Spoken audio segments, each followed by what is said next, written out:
Ladies and gentlemen, this is a public service announcement. For regular viewers and listeners of AWI Pod, please do not be offended, because this program contains good wrestling.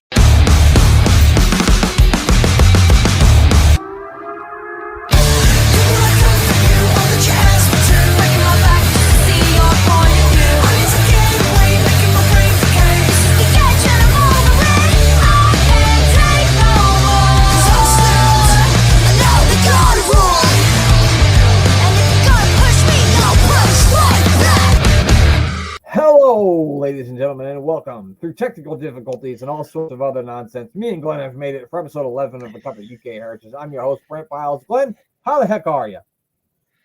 Not too bad, considering. All things considered. All things considering. My doctor's kindly given me another at least week off work, so I'm enjoying that. Yeah, I mean, that's nothing to get mad about, is it? No, not with Test cricket and also the Women's Football Cup ongoing at the moment now. You said Test World Cricket? England-Australia Test match, yeah. That's the 5-day one. Okay. You were telling me about this the other day. Yeah. I thought Test might be an acronym for something. I don't know. No, they call it a Test because it's over 5 days and it goes on forever. Except that not with this England team. With England teams in the past, it would go on forever. But this team seems to have broken it down now to sort of manageable bites. It's like in a Test match, you're supposed to score 300 runs or whatever in 2 or 3 days. They've done it in an afternoon. Jesus Christ. So okay, what me and the mayor were talking about this with Glenn one time. We saw Create the Score, and Glenn broke it down like this: like, imagine every time when you're watching baseball, somebody touches a base. Imagine that's a point, right? Yeah. And imagine how many points you would have every time somebody touched the base. They got a point, which would that's it. Yeah, and if you scored a home run, that would be 6 points instead of 1. or a base or a flat hit against the wall would be 4 points. See, you don't get any points for hitting the ball to the wall in baseball. No. So yeah, if you look at it like in those terms, you understand why. Saying that they're going to score 500 runs isn't so crazy when you look at it like that. No. But if you think of it in terms of baseball, you go 500 runs. That's going to take a month. Yeah, at least. Some of the teams that I've been watching, it'd take them a lot longer than a month. Well, at least it's not your team, Glenn, so that's good. No. The thing that's got me about this Women's World Cup is like the kickoff times are like the discrepancy in the kickoff times are crazy. Like there's one at 2 a.m., then there's one at 5 a.m., then there's one at 9 p.m. Like what? The US ladies will be kicking off the second half of their game when we recall the Mayor Superstars this week. And it'll probably be about 14-0 by then, too. What was the odds? What was the odds on USA and England minus 25,000 to 1 or something, wasn't it? Yeah, something like that. I think the mayor said something like he would have to bet $250,000 on the United States to win $100 or something like that. Which is fucking insane. But yeah, we had we had one decent match and one fucking barn burner this week, didn't we? It certainly did, yeah. Sam Gradwell against Noam Dar was never going to be a bad match. Right. But the second one, we'll come to that because that was just something else. Yeah, it was definitely something else entirely. So we get Sam Gradwell. He will take on Noam Dar. And this match will be for the Heritage Cup Championship. Glenn, do you remember how this match got set up? Yeah. It was, again, an episode of the Supernova Sessions. Noam Dar and Shah absolutely tormented the life out of Sam Gradwell. Sam got the ump and went to Sid and basically said, I want to crack at his title. I want to crack at the Heritage Cup. And Sid said, okay, then. Well, there was somebody else who showed up, Glenn, that made that decision final. Was the coolest part. Oh, God. Because Sam was kind of talking to Sid about how he wanted. It was just supposed to be Noam Dar versus Sam Gradwell, and it wasn't going to be for the cup. For the cup, yeah. Yeah, and then so Sam's trying to get Sid to make it for the cup, and then here comes Noam Dar and Shaw Samuels, and they're like, "No, you can't have a match for the cup. You have to win a match before you can get a match." And then a hand slaps Noam Dar on the back, and he turns around, and it's none other than Johnny fucking Saint. Yeah, and Johnny Saint says, "We're gonna do whatever Sid wants." And Sid says, "Well, this match will be for the Heritage Cup Championship." Yep.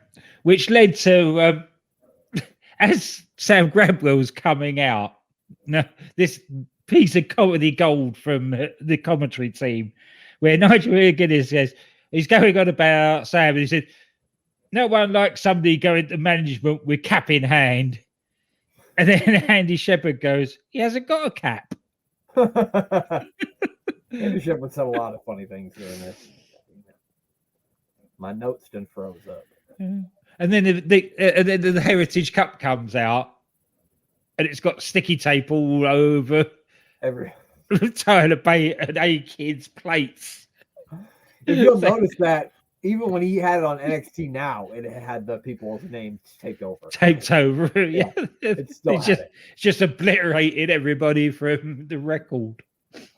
The funny thing on the commentary for me, when the match is kind of getting started, Andy's kind of talking about how people are saying that Noam Dar and Shaw Samuels might party a little bit too much. And then Nigel McGuinness begins to compare him to George Best before realizing that that's probably not the best way to go, and say, "Oh, that's not a good comparison." That was the Nigel McGuinness name drop of the week. So it was George Best, and then he changed it to Floyd Mayfield. Yeah, which is better than fucking Floyd Mayweather. George Best was a great football player, but he's also a crazy alcoholic too. And ended up putting him to his death too. So that's why when he first said George Best, I said, "Oh, don't go there." No, so they changed it to Floyd Mayweather. Which that's not a good one either. No, his rap sheet, it's not that great either. But anyway, I thought that was really funny. As soon as he said George Best, I went, "Nope, you don't want to do that." Yeah, go there. You don't want to do that. At least it shows that they weren't scripted. They just come up with whatever comes off the top of their head. Yeah, that proved it right there. Absolutely, yeah. Noam Dar does what Noam Dar does best. He's trying to anger Sam Gradwell. Oh, yeah. He has him in a headlock, and Sam tries to throw him off, and he keeps it on by keeping the hold of Sam Gradwell's mohawk, which I thought was really cool. He used it like a handle. Yeah, he really did. Yeah, that's what my note is about that. He's cocky best early in the round. Yep. He was just tormenting the life out of him. But some things started to fall apart for him toward later in the round as Sam Gradwell uses his knee brace. He kind of slams Noam Dar's head into his knee brace. Then he hits this finishing maneuver, and I'm not sure what he calls it, but it's kind of like an attitude adjustment. But when he does it, he kind of sits out when he slams the person down. And he gets a 3 count here, and we get a rare first round fall. Yeah, hey, but just before that, he did not give Noam flew with a back body drop. He sort of chucked him across the ring. Well, he does have a little bit of size on Noam Dar. He really already chuck him back. Yeah. Anyway, he gets the first fall in round 1, which is as you say, is a surprise. Yeah, we don't see that very often. I think last week we saw a one end in the first round too, which we were pretty surprised by, but it doesn't happen often. So Dar seems to be pretty well out of it between rounds, as like Shaw's holding him up, and then when the bell rings, Shaw lets him go, and he just fucking falls down to the mat. Yeah, but it's Noam Dar. Right. So Sam goes to pick him up, and Dar rolls him up, or tries to, gets a 2 count. Yeah, so it seemed like Dar was faking the entire time. Yeah. Oh, there's a surprise. Yeah, no surprise there. Then Sam Gradwell lands some big moves. He sends Noam Dar to the outside of the ring, but then he gets distracted by Shaw Samuels, and Noam Dar kicks his feet out from under him, and he comes crashing down onto the apron. Dar then gets in the ring, lands a back elbow and a Nova roller for a 3 count, and quickly ties this thing up. So we got 2 quick finishes in this match. Yep. So round 2. equalizer. This is when the hip flask comes out, and he's got whiskey in there, and Charles goes, "No, it's water. It's only water. It's just water, yeah." Because everybody carries water around in their flask. That's yeah. Dar starts really picking Sam Gradwell apart in the third round. He's landing some like precision kicks and punches. He's so good at that. He really is. Some of those kicks to the head, you think, "Ow, ow." Yeah, right. How does that not hurt? Yeah. And of course, he's targeting the knee as well. Yeah. So Sam he lands a couple of big elbows. He hits like a beautiful bladder slice suplex. Noam Dar reverses Sam into a knee lock, a knee bar, and like Glenn said, he starts like taking Sam's knee brace off. But Sam is able to hold on until the round ends, so we don't get a fall there. But Sam's knee is in bad shape, and he's basically forced to take the entire knee brace off now because of what Noam Dar has done to it. Yep. But he comes out strong in round 4. Gets a near fall by attacking, but Noam just, as he's got Noam in the corner, Noam just kicks him in the leg. Yeah, he just kicked him right in that knee is all he had to do. Yeah. You even get some help from Shaw, and in this round, the Shaw like takes Sam's knee and slams it into the apron while the ref isn't looking. It's a really cool spot where Noam Dar tries to go for like a back elbow, and Sam Gradwell just catches him. Yeah. And then I don't even know how to really describe what it was. It was like a reverse Russian leg sweep. It was really cool. You just have to go back and watch it. I really can't even explain to you what happened. It was just a really cool fucking spot. Yeah, I think it would be good to be saying that a lot, especially with the next match as well. Yeah, these two matches definitely need to be watched. Yeah, definitely. To get it to appreciate them rather than what we're telling you. Yeah. Dar heads to the top rope, but Sam stops him and picks Dar up into a fireman's carry. Looks like he's going to try for his finishing maneuver once again. But Shaw Samuels kind of throws his towel up that he has up to Dar so that Dar can get some leverage so he can't pull him away from the ropes.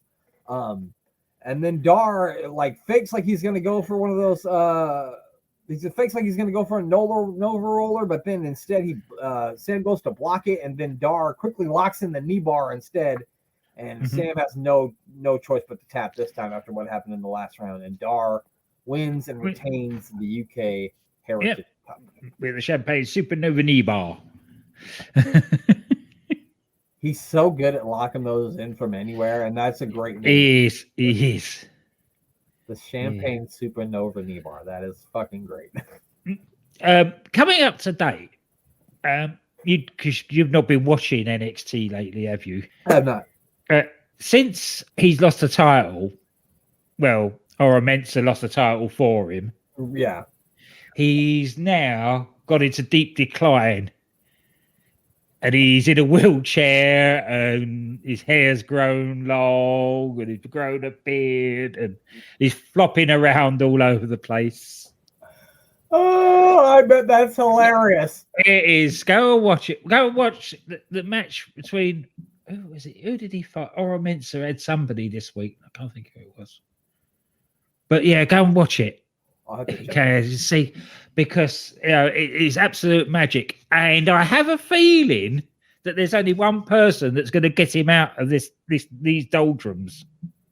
And let's hope it's who I think it is, pal. Yes. So they still got the whole group together: Oro, Mensah, and Dar, and Lash Legend, and I don't even know the other girl's name. Yeah, they're still all there at the moment. Okay. Because they're wheeling him about. I know that we're going off topic here, but what happened to Lash Legend? It seemed like they were really behind her, and then they just kind of stopped. They were like, no, that's it. Yeah, I don't know. It seemed like she was doing quite well when she came over here. She improved a lot, and then went back and declined again. Yeah. And they really pulled her back, and I thought she had tremendous upside. I mean, she's got a great look. She can cut a promo. I mean, obviously her ring skills aren't the greatest, but those are going to come along the more you wrestle. She's super athletic, so I just never understood why they didn't do more with her. But I guess we'll see where it goes. Anyway, Anyway, that's another talk for another show. The next match, Glenn, I think we have a new contender for my favorite Heritage Cup match. Nathan Frazer versus A-Kid. What a great match this was.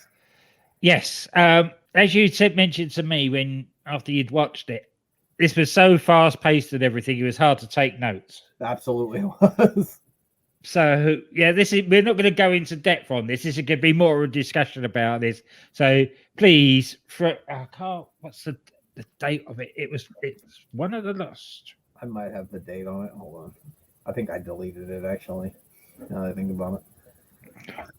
Because I have a list of all the matches. So have I. Left. Of course. No, that's not the one. It was December. It was about. Mm-hmm. Good radio. This both of us looking at. That's okay. I can edit it. No big deal. No, I don't have it on here anymore. Hold on. Right, September. I'll fucking find it. God damn it. This is what they make editing software for, Glenn. Yeah. If we don't have to edit it, then I've spent that money on the software for nothing. Here we are. It's December the 16th, 2021. Yeah, so check that out if you've never. I think you should watch all these matches personally, but this one you should especially check out. I agree. Yeah, and because it's the number one contenders match for the title between Nathan Frazer and A-Kid, who is previous champion. And we talk all the time about Noam Dar and how he's great in these matches and he's really built for these matches. But going back and watching all these, A-Kid is just built for these matches and is good in these matches as Noam Dar is. He is absolutely built for this. Yeah. And Nathan Frazer can kind of match his athleticism and quickness. And so it was just an amazing back and forth contest between the two of these two. Like it's really hard to take notes for a match that was this fast paced. I know we said that already, but we're going to continue to say it.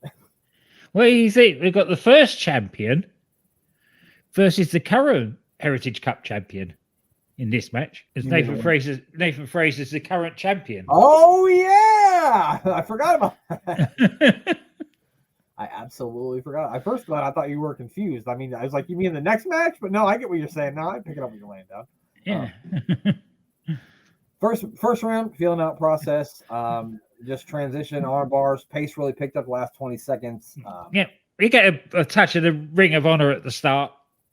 They shake hands as it would be with two baby faces facing off in a match. And they were kind of talking on commentary as the first round started about, since they're such good sportsmen, A-Kid's got injured ribs. So is Nathan Frazer gonna attack those ribs, or is he not going to attack the ribs? It's kind of like a thing that they were playing off this entire match. Of course, he had them taped up, so it's like a target. Nobody's not going to attack them, are they? Yeah, well, you'd be a fool not to.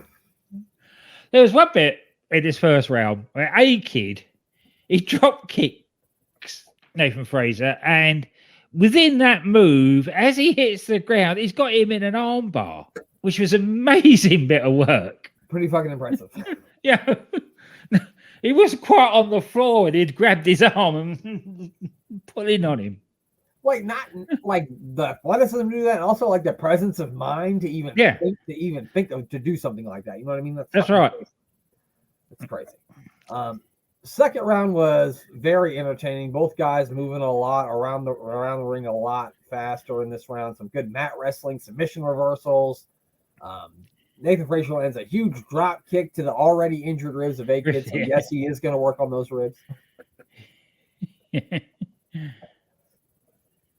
And there's a lot. And then there's a thing where this is where pace really picks up. Where there's loads of different pin attempts and roll ups, and they're rolling around the ring, and then finally Nathan Frazer manages to get on top, lean back on A-Kid's legs, and get the pin. 1, 2, 3.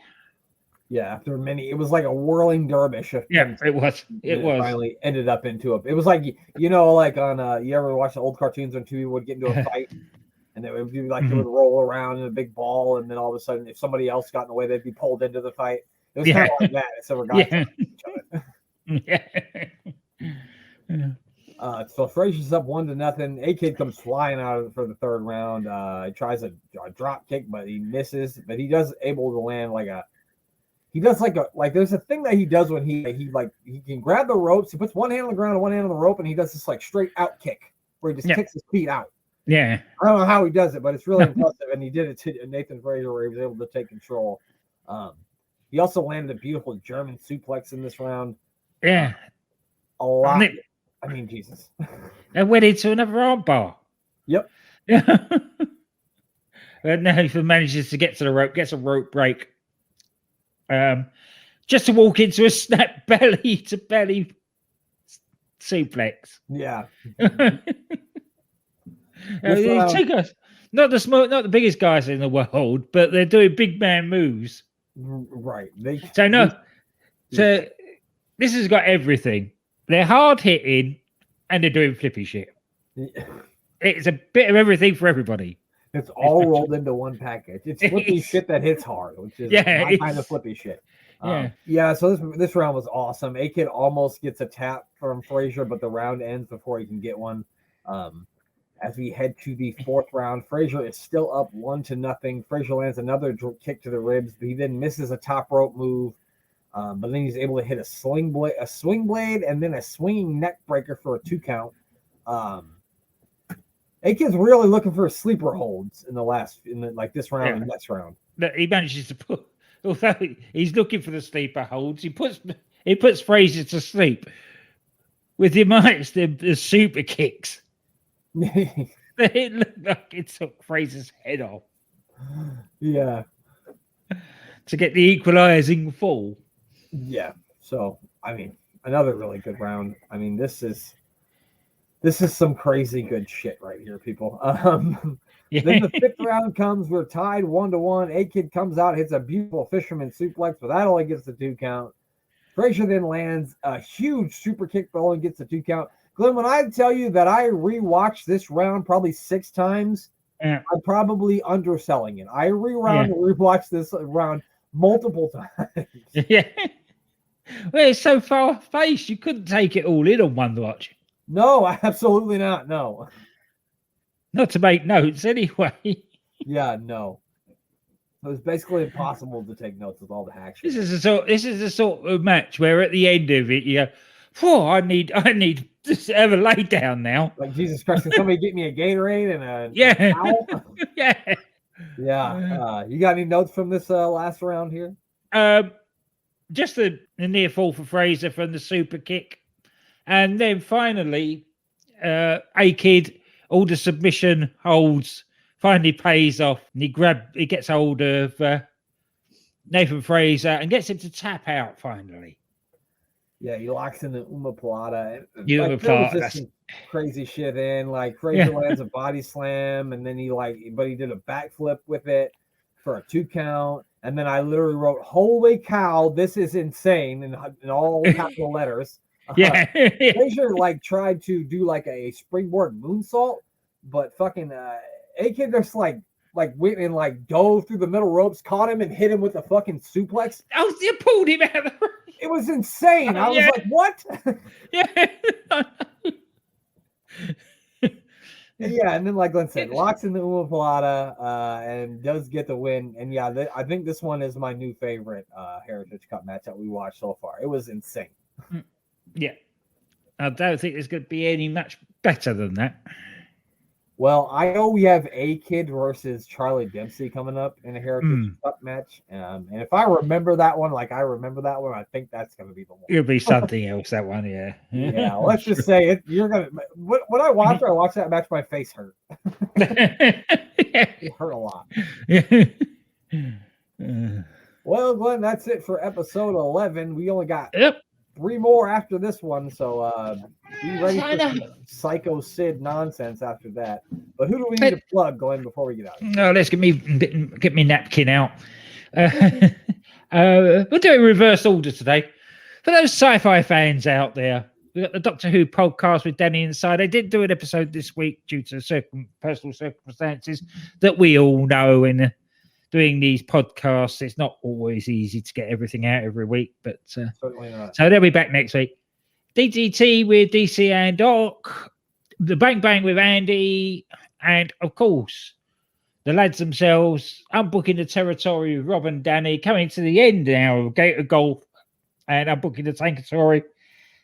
They keep saying they've got loads of new things in.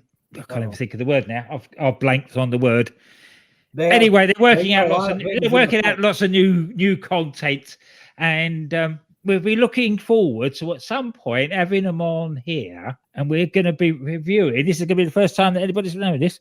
We are going to be reviewing Bobby Barnes versus Les Kellett from the old days of World of Sport Wrestling. It's going to be 3 Brits and 2 Midwesterners, and it's going to be a hell of a fucking time. I can't wait for that. It will. We might have to do that live if we do it. That might have to be. Oh, yeah. Well, it's going to have to be on a Saturday, isn't it? So yeah, we'll have to do that. Get everybody. Yeah, to get everybody on a time. Yeah. Because not everybody can roam the nights like Glenn Abbott, if you know what I mean. No. Not many can do that. But yeah, this is one of the upsides of having my problem at the moment. Is one of the symptoms of it are night sweats. But if you don't go to bed, then you don't get the night sweats. Glenn has a cheat code. Yeah.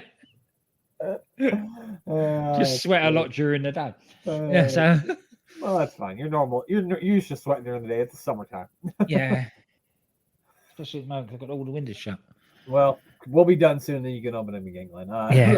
Make sure you guys check out Sports Wire Radio and give our buddy and our friend Thomas Bryce a follow on Twitter and on Instagram and on Threads. He's Thomas Bryce 2020 on Instagram and Threads. He's Thomas Bryce 2017 on Twitter. And make sure you follow our other third member of our team here, the Mayor of Canton, on Twitter, and check out A Meal with the Mayor. He ate a McDonald's new cookies and cream pie yesterday, so give that a watch if you haven't. Oh, no, he's seen that yet. He looked like he enjoyed it, but I don't know how you couldn't enjoy that. You know what I mean? Talking about that, that's what I'm off to now. You're going to go to McDonald's? Yep. Fuck yeah. What are you going to get? I don't know yet. I've probably be my usual quarter pounder cheese. I was going to say, Glenn, quarter pounder with cheese is my go-to. I always give me a quarter pounder with cheese or a double cheeseburger, depending on how I'm feeling. Yeah. Sometimes double cheeseburger, sometimes quarter pounder with cheese, depending on how hungry I am. That's a good go-to. Well, I've got one just sort of 500 yards down the road, so. Oh, that's always nice. That's always nice, especially when you don't drive. That's right. Well, that does it. Glenn's going to go get his lunch, and so now all we need to do is for Glenn to say goodbye. Goodbye.